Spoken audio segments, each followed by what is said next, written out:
दिलों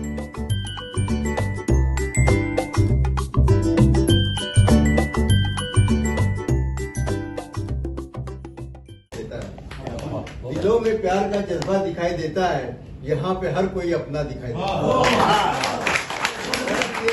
मैं जो बोल रहा हूँ ये दिल से बोल रहा हूँ, ये कोई बनावटी बात नहीं कर रहा हूँ। ऐसा लगता है कि ये जो मैं यहाँ पर जो एक ड्रामे की जो एक लाइन है वो लाइन इनकी है, लेकिन मैंने यह महसूस किया कि जो एक वो मिल रहा था, फीडबैक मिल रहा था, या जो तालियां बज रही थी, या जो वाह निकल रहा था, ऐसा लग रहा था कि सब जानने वाले लोग आए, कोई भी अनाड़ी नहीं आया है इसमें। सब खिलाड़ी हैं ड्रामे के, सब खिलाड़ी हैं अदब के। और मैं बहुत बहुत शुक्रगुजार हूँ मुजीब भाई का कि उन्होंने इतनी मोहब्बत से इतने प्यार से बुलाया।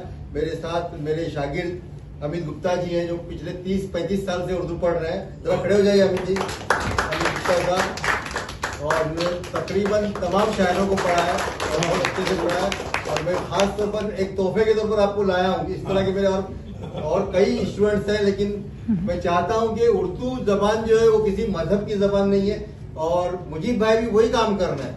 मुजीब भाई भी महाराष्ट्रियन को भी ला रहे हैं, गुजरातियों को भी ला रहे हैं, और इतनी सारी जो जबानों का जो आपने जिक्र किया है इसको आप जारी रखिए। और आज की जरूरत है, आज के माहौल की जरूरत है कि हम लोग सब मिल कर रहे हैं, मिलजुल कर रहे हैं। जो एक नफरत का एक माहौल पैदा हो रहा है, माहौल को हम उसको इस तरह से एक आर्ट की तरह से, एक नज्म की सूरत में, एक ड्रामे की सूरत में, एक फिल्म की सूरत में उसको जस्टिफाई करें कि हम सब एक है, हम सबका खून जो है वो लाल है।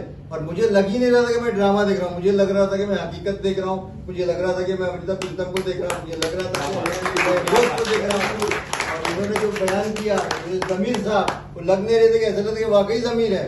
उनका जो गेटअप दिया मुझे भाई ने उनको, और जो नरेटर थे सूत्रधार, उन्होंने भी इतना अच्छे से अपना पेश किया कि मुझे लग ही नहीं रहा था ड्रामा, मुझे लग रहा था कि मैं हकीकत में, और मैं शायर नहीं होते थे, मैंने शायर को महसूस किया यहाँ पर, शायर की रूह हमारे साथ मौजूद थी। तो मैं मुजीब खान साहब को दिली मुबारकबाद देता हूँ, और वो मैं गुजारिश करता हूँ कि आइंदा भी हम इस तरह की